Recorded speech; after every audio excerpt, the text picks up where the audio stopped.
ನನಗೆ ಬಹಳ ಮುಖ್ಯವಾಗಿ ಆರೋಗ್ಯ ವಿಚಾರಿಸುವಂಥದ್ದು. ರಾಜಕಾರಣ ಬೇರೆ, ವಿಶ್ವಾಸ ಬೇರೆ. ಚಿಕ್ಕಬಳ್ಳಾಪುರ ವಿಧಾನಸಭಾ ಮಾಜಿ ಅಧ್ಯಕ್ಷ ಕೆಬಿ ಬಚ್ಚೇಗೌಡರ ಮನೆಗೆ ಇಂದು ಜೆಡಿಎಸ್ ಮುಖಂಡರ ಇಡೀ ತಂಡವೇ ಭೇಟಿ ನೀಡಿತ್ತು. ಜೆಡಿಎಸ್ ಕೋರ್ ಕಮಿಟಿ ಅಧ್ಯಕ್ಷ ಜೆಕೆ ಕೃಷ್ಣಾರೆಡ್ಡಿ, ಜೆಡಿಎಸ್ ಜಿಲ್ಲಾಧ್ಯಕ್ಷರು ಮುಕ್ತ ಮುನಿಯಪ್ಪ, ಗೌರಿಬಿದನೂರು ಮುಖಂಡ ನರಸಿಂಹಮೂರ್ತಿ ಸೇರಿದಂತೆ ಅನೇಕ ಮುಖಂಡರು ಬಚ್ಚೇಗೌಡರ ಮನೆಗೆ ಭೇಟಿ ನೀಡಿ ಕ್ಷೇಮ ಸಮಾಚಾರ ವಿಚಾರಿಸಿದರು. ಆನಂತರ ಮಾಧ್ಯಮಗಳಿಗೆ ಪ್ರತಿಕ್ರಿಯೆ ನೀಡಿದ ಜೆಕೆ ಕೃಷ್ಣಾರೆಡ್ಡಿ, ಆರೋಗ್ಯ ಸಮಸ್ಯೆಯಾಗಿತ್ತು. ಆ ಮಾಹಿತಿ ನಮ್ಮ ಜಿಲ್ಲಾಧ್ಯಕ್ಷರಿಂದ ವಿಷಯ ಗೊತ್ತಾಗಿತ್ತು. ಅದಕ್ಕೆ ಆರೋಗ್ಯ ವಿಚಾರಣೆ ಮಾಡಲು ಬಂದಿದ್ದೆ. ಅವರಿಗೆ ಪಕ್ಷದಲ್ಲಿ ಸಿಗಬೇಕಾದ ಸ್ಥಾನಮಾನ ಎಲ್ಲೋ ಒಂದು ಕಡೆ ಸಿಕ್ಕಿರಲಿಲ್ಲ. ಪಕ್ಷವು ಅವರ ಹಿರಿತನಕ್ಕೆ ಕೊಡಬೇಕಾದ ಗೌರವ ಕೊಡಲಿಲ್ಲವೇನೋ ಅನ್ನೋ ಬೇಸರದಿಂದ ಅವರು ಪಕ್ಷ ತೊರೆದಿದ್ದರು. ಆದರೂ ಅವರು ನಮ್ಮ ನಾಯಕರೇ ಅನ್ನೋ ಅಭಿಮಾನ ಇದೆ. ಈಗಲೂ ಅವರ ಹಿರಿತನಕ್ಕೆ ತಕ್ಕಂತಹ ಸೂಕ್ತ ಸ್ಥಾನ ಕೊಡುವ ಯೋಚನೆ ಮಾಡಿದ್ದೇವೆ ಎಂದು ಹಿಂಭಾಗದಿಂದ ಪಕ್ಷಕ್ಕೆ ಸ್ವಾಗತವನ್ನ ಕೋರಿದರು. ಈಗ ಬಹಳ ಮುಖ್ಯವಾಗಿ ನಾನು ಬಂದಿರತಕ್ಕಂಥದ್ದು ಆರೋಗ್ಯ ವಿಚಾರಿಸಬೇಕು ಅಂತ ಹೇಳಿ. ಈಗ ಕೆಲಸದ ಒತ್ತಡಗಳು, ರಾಜಕೀಯ ಅಂದರೆ ಹೊಸದಾಗಿ ಕೋರ್ ಕಮಿಟಿ ಅಧ್ಯಕ್ಷನಾದ ನಂತರ ಎಲ್ಲ ಘಟಕಗಳು ಮತ್ತು ಭಾಳಷ್ಟು ಜಿಲ್ಲಾ ಘಟಕಗಳನ್ನು ಮತ್ತು ಪದಾಧಿಕಾರಿಗಳು ನೇಮಕ ಮಾಡುವಂಥದ್ದು ಭಾಳಷ್ಟು ಒತ್ತಡ ಇತ್ತು. ಆದರೂ ನಾನು ಕ್ಷೇತ್ರದಲ್ಲಿದ್ದು ನಿನ್ನೆ ರಾತ್ರಿ ಬಂದೆ ನಾನು.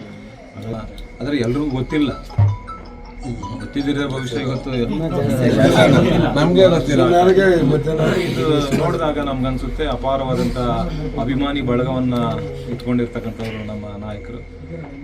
ಇವತ್ತು ಬಂದಿರತಕ್ಕಂಥದ್ದು ಆರೋಗ್ಯ ವಿಚಾರಿಸುವಂಥದ್ದು ಬಹುಶಃ ನನ್ನ ಮನಸ್ಸಿನಲ್ಲಿ ನಾನು ಕೋರ್ ಕಮಿಟಿ ಅಧ್ಯಕ್ಷನಾಗಿ ಮುಂದಿನ ದಿನಗಳಲ್ಲಿ ಏನು ಸ್ಥಾನಮಾನ ಕಲ್ಪಿಸಬೇಕು ನಮ್ಮ ನಾಯಕರ ಹತ್ರ ಕೂಡ ಮಾತನಾಡಿ ಅದನ್ನು ಮಾಡುವಂಥ ಕೆಲಸವನ್ನು ಮಾಡ್ತೀನಿ. ಈ ವೇಳೆ ಮಾತನಾಡಿದ ಮಾಜಿ ಶಾಸಕ ಕೆಪಿ ಬಚ್ಚೇಗೌಡರು, ಜೆಕೆ ಕೃಷ್ಣಾರೆಡ್ಡಿರವರು ಆರೋಗ್ಯ ವಿಚಾರಣೆಗೆ ಮನೆಗೆ ಬರ್ತೀವಿ ಅಂದ್ರು, ಬನ್ನಿ ಎಂದೆ.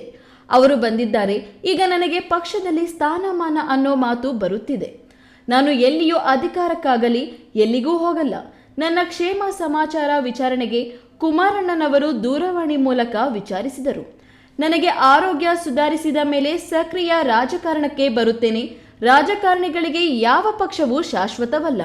ಈಗ ನಾನು ಕಾಂಗ್ರೆಸ್ ಪಕ್ಷದಲ್ಲಿದ್ದೇನೆ, ಅಲ್ಲಿನೇ ದುಡಿಯುತ್ತೇನೆ ಅಷ್ಟೇ. ಮುಂದೆ ಏನಾಗುತ್ತೋ ನೋಡೋಣ ಎಂದು ಜೆಡಿಎಸ್ ಮುಖಂಡರ ಆಹ್ವಾನವನ್ನ ನಯವಾಗಿಯೇ ತಿರಸ್ಕರಿಸಿದರು. ರಾಜಕಾರಣ ಬೇರೆ, ವಿಶ್ವಾಸ ಬೇರೆ. ಈಗ ನನಗೆ ಆರೋಗ್ಯ ಸರಿ ಇಲ್ಲ ಅಂದಾಗ ಹಿಂದೆ ನಮ್ಮ ಒಡನಾಡಿಗಳಾಗಿದ್ದಂಥವರು ಮತ್ತು ನಮ್ಮ ಕಾರ್ಯಕರ್ತರು, ಮುಖಂಡರು ಎಲ್ಲ ಬಂದಿದ್ದಾರೆ. ಅದು ಸಹಜ. ಅದಕ್ಕಂತೇಳಿ ಇದರಲ್ಲಿ ರಾಜಕೀಯ ಬರೆಸ್ತಕ್ಕಂಥ ಅವಶ್ಯಕತೆ ಇಲ್ಲ. ನಮ್ಮ ಕೋರ್ ಕಮಿಟಿಯ ಅಧ್ಯಕ್ಷರು ಕೃಷ್ಣಾರೆಡ್ಡಿಯವರು ಕೂಡ ಅವ್ರಿಗೆ ಸೂಕ್ತ ಸ್ಥಾನಮಾನ ಕಲ್ಪಿಸ್ತೀನಿ ಅಂತ ಹೇಳಿದೆ. ನಾನು ಯಾವುದೇ ಸ್ಥಾನಮಾನಕ್ಕೆ ಆಸೆ ಪಟ್ಟು ಕಾಂಗ್ರೆಸ್ಗೂ ಬರಲಿಲ್ಲ, JDS ಅಲ್ಲೂ ಇರಲಿಲ್ಲ. ನಮ್ಮದು ಒಂದು ಸ್ವಾಭಿಮಾನಕ್ಕೆ ಕಟ್ಟು ಬಿದ್ದು ಭಾಳ ದೀರ್ಘಕಾಲ JDS ಅಲ್ಲಿದ್ದೆ. ನಮ್ಮ ಸ್ವಾಭಿಮಾನಕ್ಕೆ ಪೆಟ್ಟು ಬಿದ್ದಾಗ ಕುಮಾರಣ್ಣವ್ರಿಗೆ, ದೇವೇಗೌಡರಿಗೆ ಹೇಳ್ಬಿಟ್ಟೆ ಪಕ್ಷ ಬಿಟ್ಟು ಬಂದಿದ್ದೇನೆ ಹೊರತು ರಾತ್ರೋರಾತ್ರಿ ನಾನು ರಾಜೀನಾಮೆ ಬಿಸಾಕಿ ಬರಲಿಲ್ಲ. ಮನೆಗೆ ಹೋಗಿ ಗೌರವಿತ ಕುಮಾರಣ್ಣನೇ ಮನೆಗೆ ಬರ್ತೀನಿ ಅಂದರು.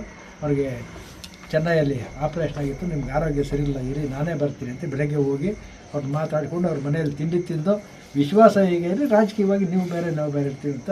ಮೊನ್ನೆ ಅವರ ಬರ್ಡೇ ಕೂಡ ನಾನು ಫೋನ್ ಮಾಡಿದಾಗ ಫೋನು ರಿಸೀವ್ ಮಾಡಿದ್ರು, ಮಾತಾಡಿ ಅವ್ರಿಗೆ ಆರೋಗ್ಯನೂ ವಿಚಾರಿಸಿದೆ, ವಿಶ್ಯೂ ಮಾಡಿದೆ. ಅವರು ಏನು ನಿಮ್ಮ ಆರೋಗ್ಯ ಸರಿ ಇಲ್ಲ ಅಂತ ಕೇಳ್ಬಿಟ್ಟು, ಹೇಗಿದ್ದೀರಿ, ಬರ್ತೀನಿ ಒಂದು ಸರಿ ಮನೆಗೆ ಅಂದರು. ಆಯಿತು ಬನ್ನಿ ಅಂದೆ. ಇದು ಏನಾಗಿದೆ, ರಾಜಕಾರಣವನ್ನು ಮತ್ತು ವೈಯಕ್ತಿಕ ವಿಶ್ವಾಸವನ್ನು ಒಟ್ಟಾಗಿ ಸೇರಿಸಬಾರ್ದು. ಎಲ್ಲಿದ್ದರೂ ಕೂಡ ನಾನು ನಿಷ್ಠೆಯಾಗಿರ್ತೇನೆ. ಈ ವೇಳೆ ಜಿಲ್ಲಾ ತಾಲೂಕು ಮುಖಂಡರು, ಚಿಂತಾಮಣಿ, ಗೌರಿಬಿದನೂರು ಮುಖಂಡರು ಹಾಜರಿದ್ದರು. KS ನಾರಾಯಣಸ್ವಾಮಿ, ಈ ನ್ಯೂಸ್ ಟಿವಿ, ಚಿಕ್ಕಬಳ್ಳಾಪುರ.